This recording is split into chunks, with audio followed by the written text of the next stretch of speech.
So this is lithophone, xylophone made out of granite.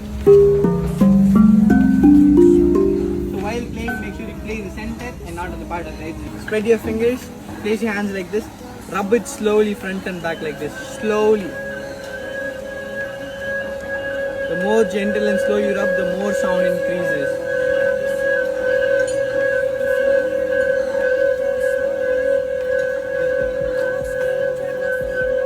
The same one here, but you have to do it upside down like this.